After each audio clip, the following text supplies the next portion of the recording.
Captain Marvel movie इन हिंदी। जय movie की कहानी शुरू होती है कई साल पहले।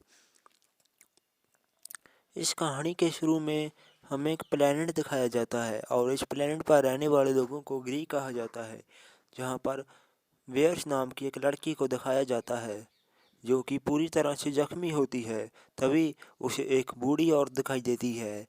उससे पहले उसे कुछ समझाता, वो बहुत ज़्यादा धुआं देखती है और तभी धुएं से एक आदमी निकलता है और वो उसकी तरफ गन करता है।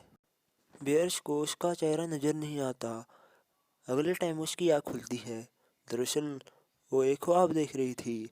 बेयर्स को एक ख्वाब बार बार आता है क्योंकि वो इस दुनिया की नहीं है, इसलिए उसे नींद भी बहुत कम आती है और साथ ही ज़िंदगी की सारी यादों को भी भूल चुकी है। अब बेयर्स एक आदमी के पास जाती है जो कि उस प्लेनेट का लीडर है। वो बेयर्स को लड़ना भी सिखाता है और इसके बाद वो बेयर्स को सुपर इंटेलिजेंट से मिलने के लिए लेकर जाता है जो कि इस पूरी प्लेनेट का देख रेख करते थे। और वो बताता है कि सुपर इंटेलिजेंट का कोई चेहरा नहीं है, जो तुम्हारे दिमाग में होता है वो उसी शक्ल में सामने आ जाती है। अब बेयर्स उस जगह पहुंच जाती है जहां पर वो सुपर इंटेलिजेंट थी। वो बेयर्स के सामने उसी बूढ़ी औरत में आती है जो बार बार उसके ख्वाबों में नजर आती है। बेयर्स को बताती है कि हमारे लोग और हमारा प्लैनेट खतरे में है। एलियंस स्कल्स जो कि एक एक कर प्लेनेट पर कब्जा करते हैं, किसी भी शक्ल में आ सकता है। वो हमारे प्लेनेट पर कब्जा कर सकते हैं और हमारे प्लेनेट को ख़त्म कर सकते हैं। हमें उनको ख़त्म करना होगा। इसके बाद बेयर्स क्रीक की आर्मी और कमांडर के साथ उसकी प्लेनेट की तरफ निकल जाते हैं जहां पर स्कल्स थे। प्लेनेट का लीडर वेयर्स को बताता है कि हमारा आदमी जो कि 3 साल से इनके कब्जे में है और हमें किसी भी कीमत पर उसे बचा कर लेकर आना होगा। जैसा वो उस प्लेनेट पर पहुंच जाते हैं, वेयर्स उस जासूस तक पहुंच जाती है जिससे वो लेने आई थी।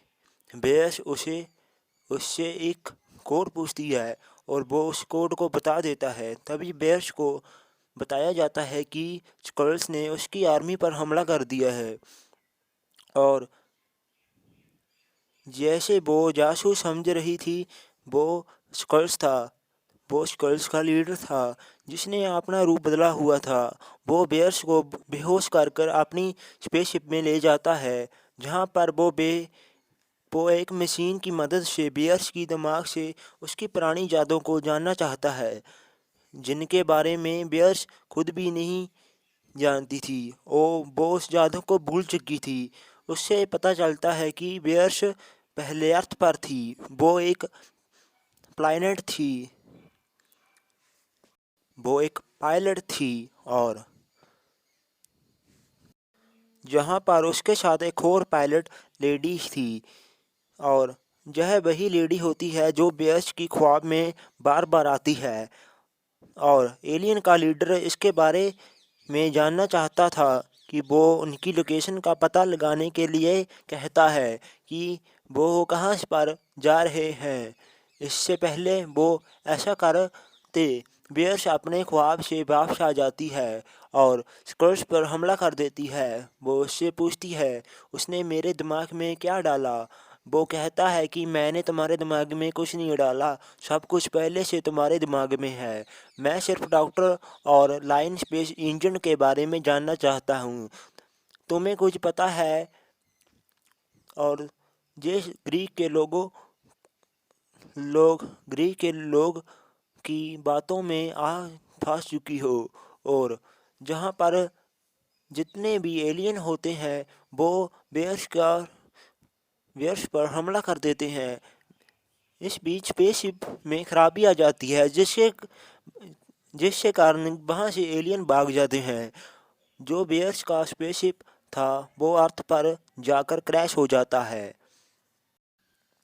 अर्थ पर आने के बाद बेयर्स अपने लोगों की बताती है कि वो अर्थ पर है, वो जल्द ही उसे वहाँ से लेकर जा सकते हैं। हमें अर्थ पर आने में 22 घंटे तक लग जाएंगे। वो कहते हैं तुम्हें हमारा इंतज़ार करना होगा।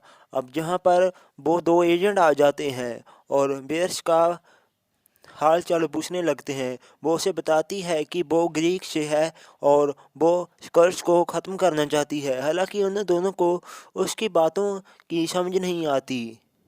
और तभी बेयर्स को एक स्कर्ल्स नजर आता है। वो उसका पीछा करने लगती है, जो कि चेहरा बदलकर ट्रेन में चला जाता है। लेकिन बेयर्स उसको पहचान लेती है। उनके बीच में बहुत ज़्यादा लड़ाई होती है और तभी एलियन के पास से मेमोरी कार्ड गिरता है। वही मेमोरी कार्ड होता है जो जिसमें कि बेयर्स की सभी यादें थी। अब वहीं उन दोनों एजेंट की एंट्री होती है, जो कि अपनी कार से ट्रेन का पीछा कर रहे थे। और तभी उसे कॉल आती है और ये कॉल उसकी दोस्त की होती है, जो कि उसका दूसरा साथी एजेंट होता है। कि इसका मतलब जो कि उसके साथ कार में था वो एक स्क्रल्स था, जो कि अपना चेहरा बदल के उसके साथ बैठा था। तभी वो एजेंट जानबूझकर अपनी गाड़ी का एक्सीडेंट कर देता है और स्कल्स मारा जाता है। और उसका एजेंट की आंख में चोट भी लग जाती है। अब वो स्कल्स को लैब में ले जाता है, जहां पर उसका बॉस आता है और बॉस उसको मिशन पर काम करने के लिए कहता है और सारी इन्फॉर्मेशन देनी होगी। इसका पता उसको ना चले, जेकर खुफिया मिशन होगा।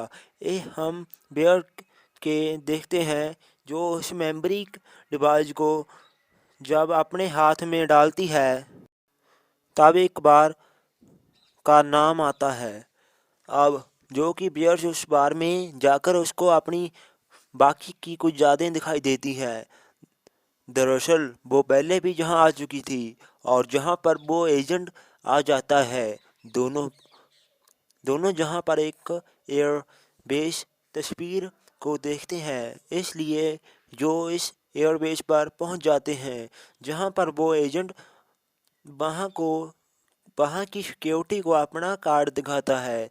तब जहाँ पर उन दोनों की एक कमरे में वहाँ भेज दिया जाता है, जहाँ से दोनों एक बहुत बड़ी स्टोर में जाते हैं, जिसके अंदर बहुत सारी खुफिया फाइलें होती हैं।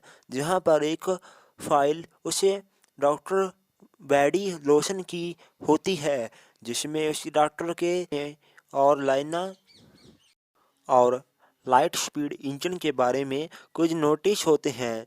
उसने किसी और भाषा में लिखे हुए थे। अब बेयर्स को समझा जाता है कि डॉक्टर बैरी लोशन एक ग्रीक थी, वो इंसान नहीं थी। यह पढ़कर उसे पता चलता है कि कुछ साल पहले वो डॉक्टर लाइन स्पीड इंजन लेकर वहाँ से चोरी कर कर के साथ एक और पायलट भी थी। डॉक्टर लोशन वही है जो बेयर्स के ख्वाब में आती है। वह जहाँ पर एजेंट को दिखाया जाता है, वो बेयर्स को बताता है कि वो बेयर्स के साथ एक एयरबेस पर है। उस एजेंट का बॉस उसका एयरबेस पर पहुंच जाता है। जब वो उसके बात करता है, उसे समझा जाता है कि वह इसका बॉस नहीं है, वो एक स्क्रल्स है, जो कि एलियन जो कि रूप बदलकर उसके बॉस में रूप में आया था। अब वो एजेंट उसको बताता बातों में लगाकर वहाँ से चला जाता है और बॉस गर्ल्स फिर वहाँ पर उसे पकड़ लेता है।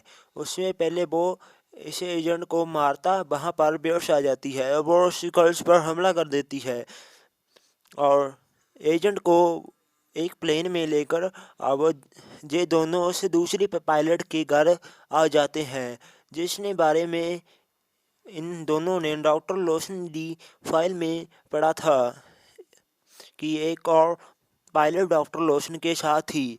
ये वही लड़की थी जिसने आखिरी बार डॉक्टर लोशन को देखा था। अब बेयर्स को जहाँ पर पता चलता है कि यह लड़की उसकी बेस्ट फ्रेंड है।